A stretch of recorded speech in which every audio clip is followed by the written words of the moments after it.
Hola, mi nombre es Naxieli Mendoza. Estoy muy contenta que puedas tomar estos talleres de evangelismo estilo On the Red Box. Quiero iniciar con el primer taller titulado La foto final. ¿Alguna vez has armado un rompecabezas? ¿Qué es lo primero que tienes que hacer para armar el rompecabezas? Bueno, lo primero que tienes que hacer es ver la imagen. De hecho, es necesario estar viéndola constantemente para saber cuál es nuestro objetivo.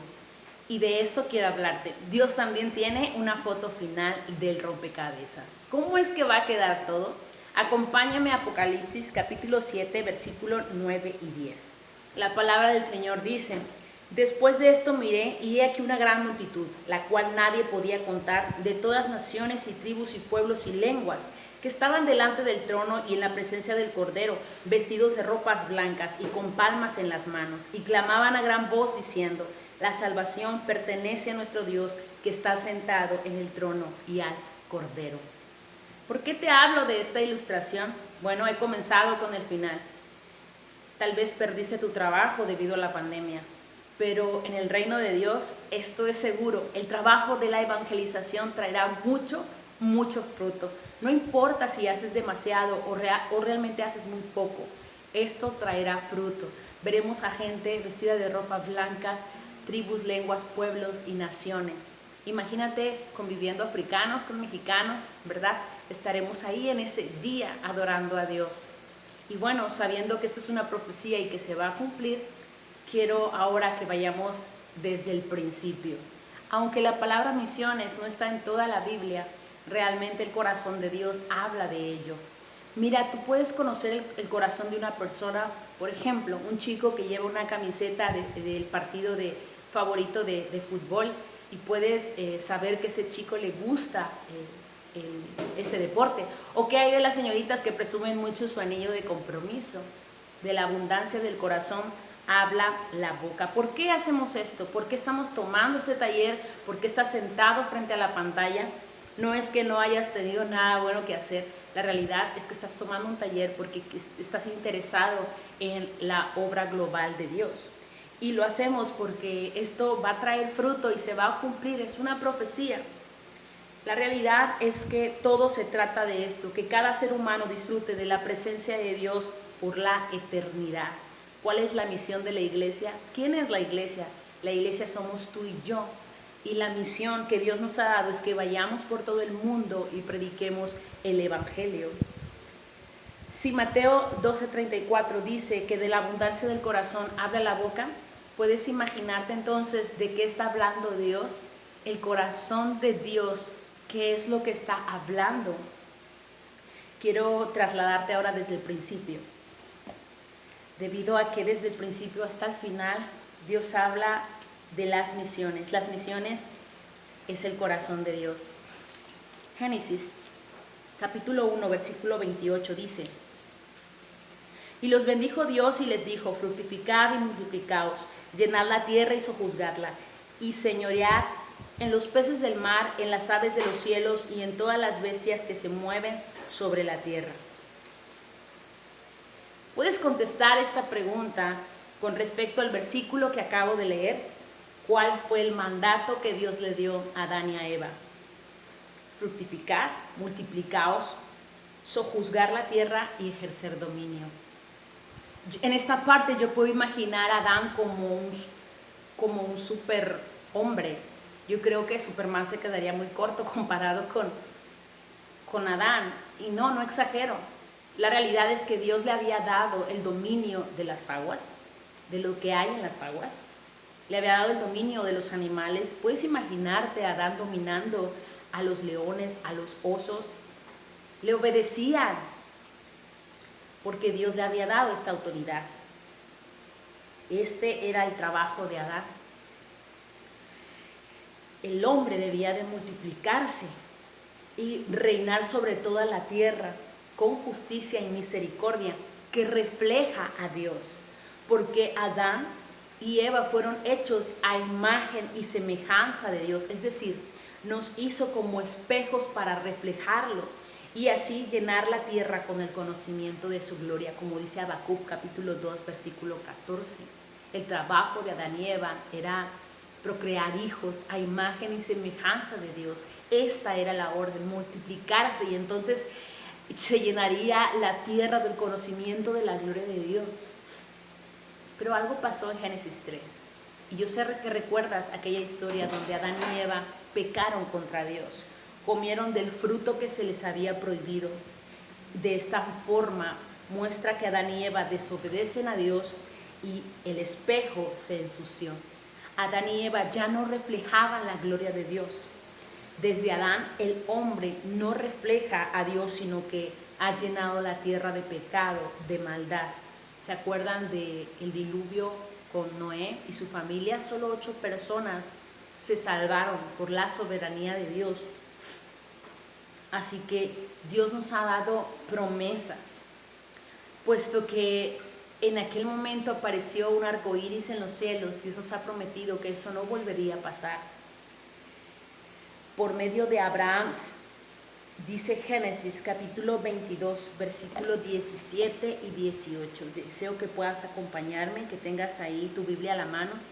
Génesis capítulo 22, versículos 17 y 18, dice la palabra de Dios.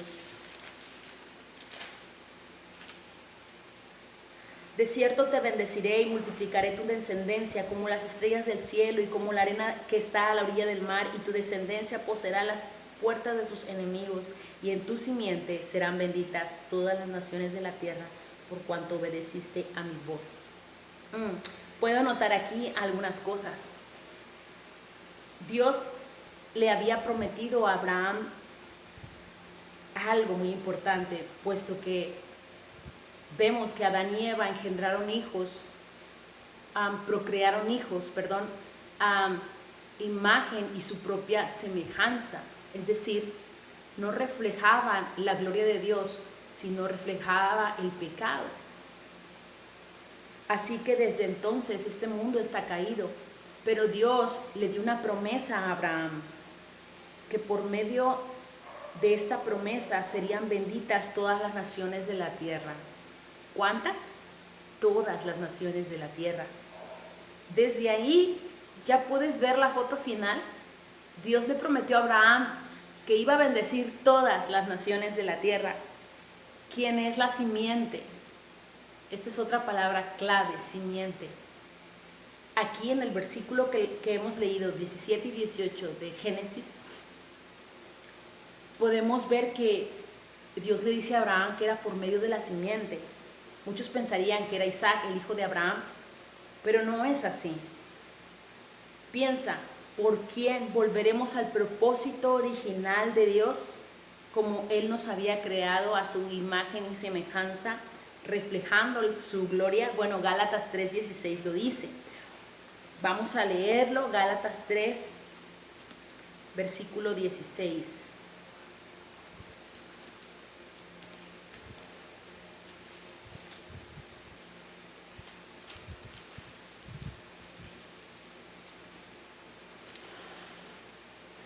Dice, ahora bien, a Abraham fueron hechas las promesas y a su simiente. No dice y a las simientes como si hablase de muchos, sino como de uno, y a tu simiente, la cual es Cristo. Sí, la simiente no era Isaac, es Cristo la simiente, por medio de la simiente. Así que las familias de la tierra serían benditas por Cristo. Pero vemos que hay un problema. Cuando Adán y Eva pecaron contra Dios, ellos procrearon hijos a su propia imagen y semejanza, es decir, en pecado, de modo que todo niño que nace tiende a ir siempre hacia el pecado, y este es un problema. La humanidad sin Cristo se desvió de la voluntad perfecta de Dios y están en delitos y pecados, es decir, mienten, roban, cometen adulterio, están constantemente negando a Dios.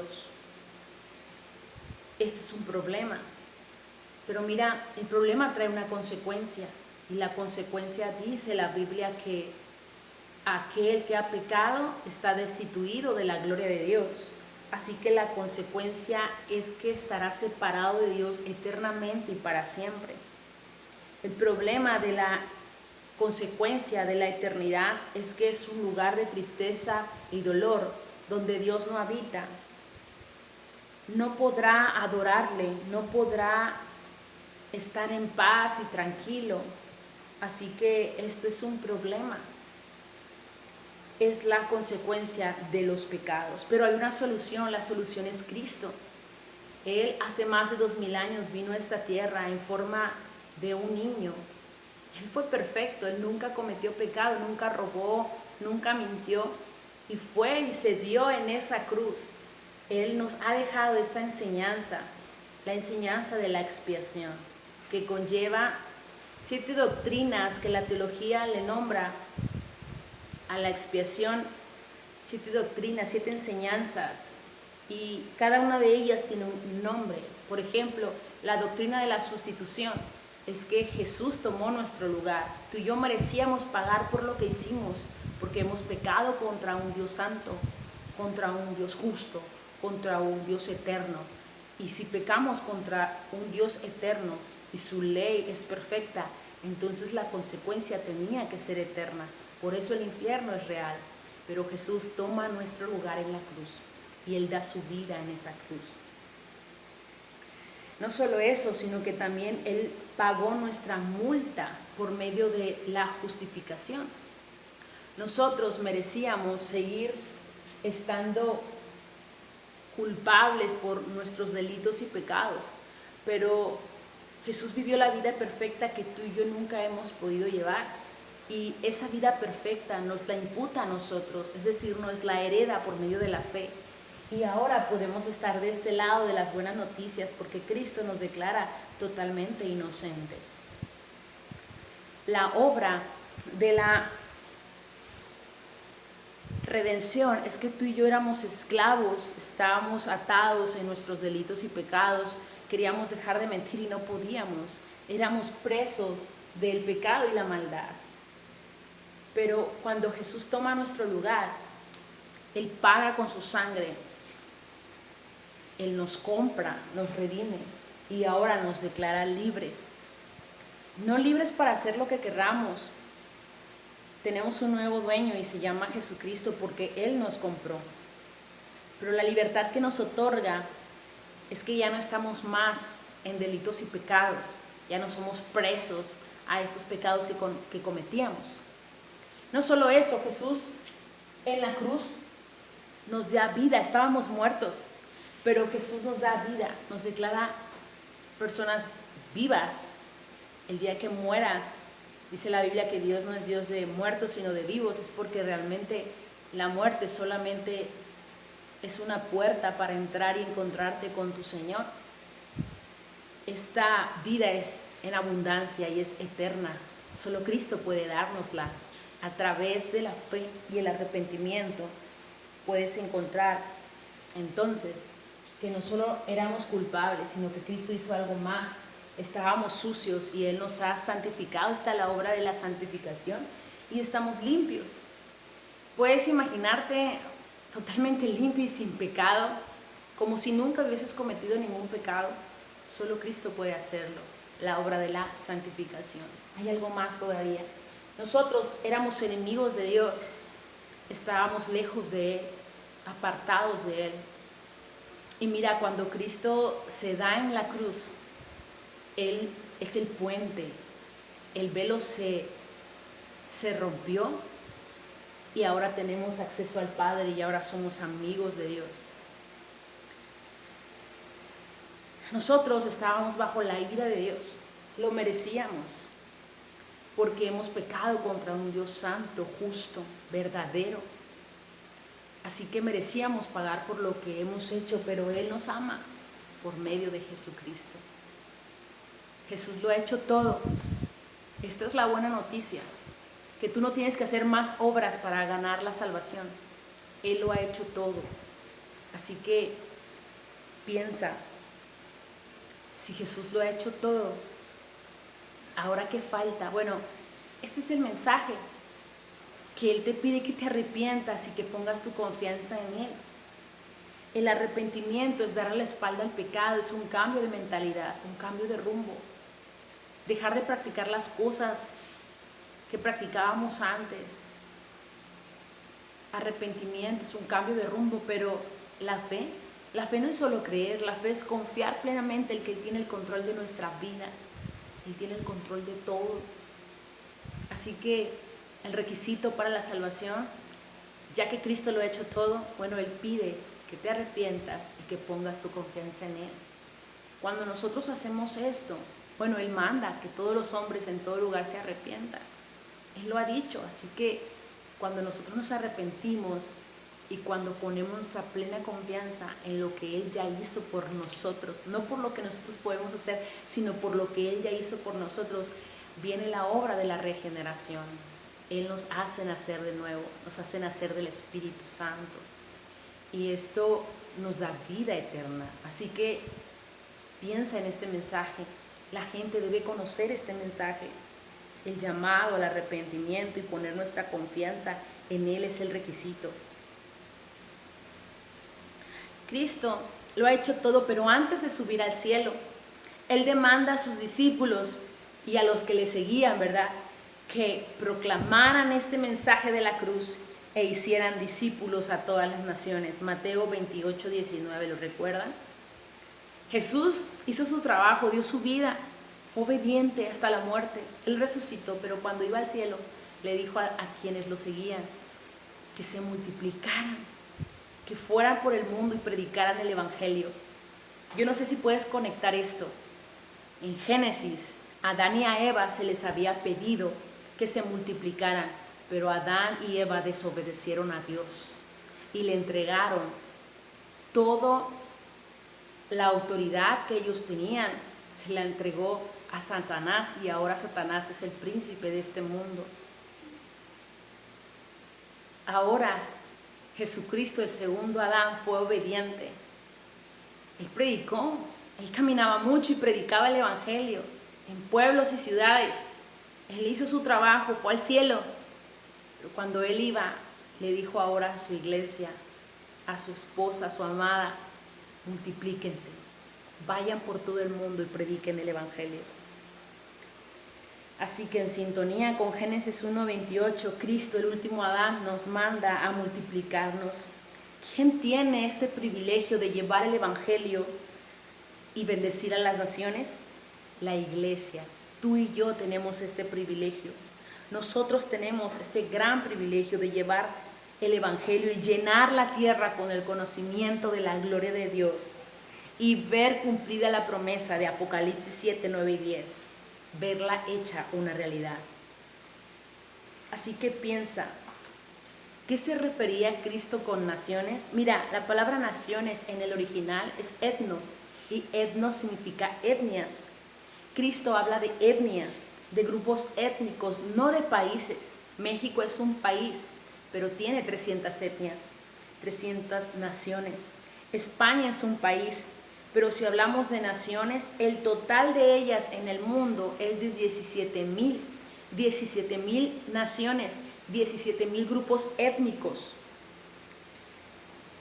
El acceso al mensaje de la cruz trata de que las personas en esa comunidad, en esa etnia, en ese pueblo, en esa nación, el acceso al Evangelio por medio de una Biblia, por medio de la estación de radio, de iglesias locales, de cristianos, de evangelistas, ellos tienen acceso, pero aún hay 7,000 grupos étnicos que tienen cero acceso al Evangelio. Algunos no tienen luz, por lo tanto no hay radio ni televisión. Algunas comunidades están muy lejos, que es muy difícil que el gobierno pueda llegar hasta allá, así que son comunidades olvidadas. No hay misioneros, no hay iglesias, no hay Biblias en sus idiomas. 7,000 grupos étnicos. Recuerda, son 17,000 grupos étnicos en todo el mundo. 300 grupos étnicos están en México. 7,000 grupos étnicos nos hacen falta.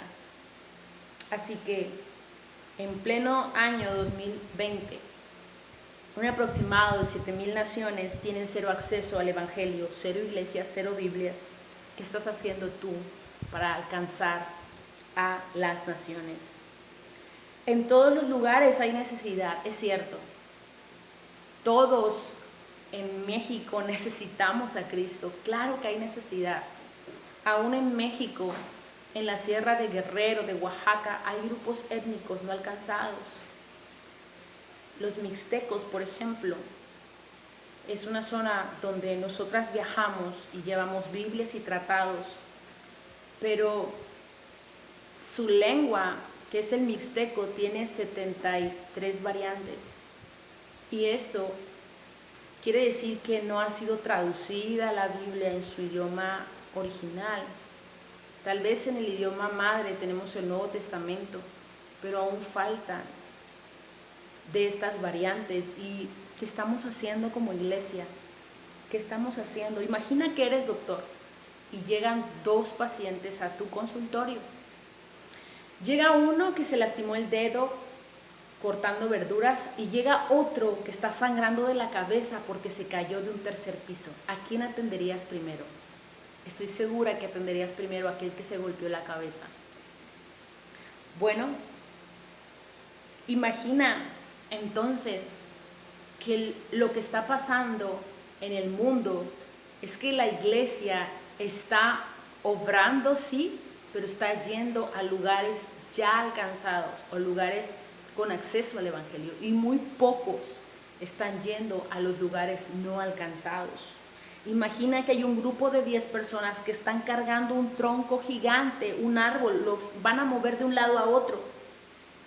Y hay otro árbol que solo está siendo movido por una sola persona. ¿A quién ayudarías? Sí, reflexionar nos ayuda de la importancia de estar en las etnias no alcanzadas, en las naciones no alcanzadas, por medio de estas ilustraciones. Etnias no alcanzadas, 7,000 grupos étnicos no alcanzados, con 0 acceso al evangelio. ¿Qué estás haciendo tú para alcanzarlos? ¿Cuál es tu lugar en la obra global de Dios? ¿Qué nos dice el apóstol Pablo con su testimonio sobre esto? Dice Romanos 15:20, y de esta manera me esforcé a predicar el evangelio, no donde Cristo ya hubiese sido nombrado, para no edificar sobre fundamento ajeno. Pablo nos da un ejemplo. Fue a los lugares donde Cristo no había sido nombrado. No estoy diciendo que dejemos nuestra casa y nos vayamos rápidamente a África o a China. Estoy diciendo que sí, tienes que estar tú porque estás ahí en tu iglesia local, en tu ciudad, predicando el evangelio, pero también orando, adoptando un misionero y enviando misioneros a los lugares no alcanzados. Pablo predica donde no había acceso y Pablo entendía cuál era el lugar de la misión global de Dios. Esta es la razón por la cual tú y yo vivimos todavía. No te has muerto. Si estás tomando este taller ahí sentado, cuestionándote cuál es el propósito de Dios para tu vida, mira, el propósito de Dios es que tú prediques. No has muerto porque Él sigue hablándote como hoy lo hace, porque te ama tanto, que hagas lo que Él te ha pedido hacer, que prediques y que hagas discípulos a las naciones. Esta es la razón por la cual vivimos. Vivimos para predicar el mensaje de la cruz en nuestra ciudad, en nuestro país y en las 7,000 naciones donde aún no se ha proclamado el mensaje de Cristo. Primero, necesitamos saber el mensaje de la cruz, capacitarnos para salir a la calle y entrenar a otros para que hagan lo mismo. ¿Cuál es la promesa?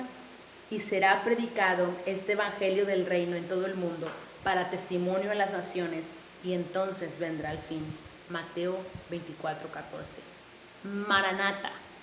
¿Realmente estás esperando a Jesucristo? ¿Por qué? Dime un motivo por lo cual tú esperas la venida del Señor. ¿No tienes ningún motivo? Yo tengo varios. Quiero compartirte uno. Mi padre falleció hace poco y el dolor del duelo es demasiado. Yo quiero que Cristo venga, porque en aquel lugar dice su palabra que lo primero que Él hará, enjugará toda lágrima de nuestros ojos. Eso significa que nunca más habrá llanto, ni tristeza, ni dolor, porque las cosas viejas pasaron. Anímate. Comprende que tú tienes un lugar en la misión global de Dios. Y tu lugar es predicar aquí y en todas las naciones. El asunto es cómo lo vas a hacer. Yo te animo a que adoptes un misionero. ¿Quién irá? Esa es la pregunta. Dios está obrando y nos invita a formar parte de lo que Él está haciendo. Vamos a Juan capítulo 5, versículos 19 y 20. Juan 5, 19 y 20. Respondió entonces Jesús y les dijo: de cierto os digo, no puede el Hijo hacer nada por sí mismo, sino lo que ve hacer al Padre, porque todo lo que el Padre hace también lo hace el Hijo. Igualmente, porque el Padre ama al Hijo y le muestra todas las cosas que Él hace, y mayores obras que ésta les mostrará, de modo que vosotros os maravilléis. ¿Puedes entender ahora? Dios nos ha mostrado la foto final. ¿Te maravillas de esto? Dios nos ha mostrado su obra redentora. Va a haber gente de toda tribu, lengua, pueblo y nación. Seamos parte de este gran rompecabezas. Quiero que oremos por 4 cosas. Lo primero que quiero que oremos es porque podamos prepararnos bíblicamente para salir a predicar el mensaje de la cruz. No un mensaje humanista, no un mensaje capitalista, ni un mensaje que tú crees que proviene de Dios. No se trata de creencia, se trata de la verdad, del saber. Y si tú sabes que Jesús es el Señor, y si tú sabes que Él pagó en la cruz por tus pecados, bueno, Él ha resucitado y tú puedes compartir este mensaje. Preparémonos bíblicamente. Segundo, que Dios nos dé la valentía, el denuedo para salir a las calles. Yo sé que no es fácil, no es de la noche a la mañana. Es que cuando tú has nacido de nuevo, Dios pone en tu corazón el querer como el hacer por su buena voluntad. Y como dice Corintios, Él te constriñe por dentro, te empuja a hacerlo. El amor de Cristo te empuja a hacer sus obras. ¿Le amas? ¿Amas al Señor? ¿Obedeces a tu Señor? La siguiente, que podamos tener oportunidades para entrenar a otros, discípulos que hacen discípulos. No se trata de añadir gente a los templos. Se trata de multiplicarnos, que otros hagan lo mismo que nosotros hacemos. Pastores, su trabajo es capacitar a los santos para la obra del ministerio. No se trata de añadir más a los templos. Se trata de sacarlos de los templos para que se multipliquen y Cristo venga pronto por su iglesia. Por último, que Dios nos ayude y que Él levante obreros para que vayan a los pueblos no alcanzados. ¿Eres tú uno de ellos? Señor, te doy gracias, Padre. Amado, venimos a ti en oración, clamando, Señor, rogándote, amado, que tú puedas prepararnos, Señor, bíblicamente con el mensaje de la cruz, el mensaje de la expiación, Padre. Ayúdanos a entender las doctrinas de la expiación y vivirlas, Señor. Prepáranos bíblicamente para salir a las calles y predicar el Evangelio. Amado, también te rogamos por valentía, por denuedo, Señor, por dominio propio. Padre, ayúdanos a salir a la calle con mansedumbre, con templanza, con dominio, Señor, porque no queremos pelear y contender con la gente, Señor. Queremos ayudarles a encontrarse contigo, Señor. Mostrarles cuál es el camino, Padre. Por favor, danos denuedo para compartir. Señor, también te rogamos por oportunidades para enseñar a otros, amado. Amado, que podamos hacer discípulos que hacen discípulos, Señor.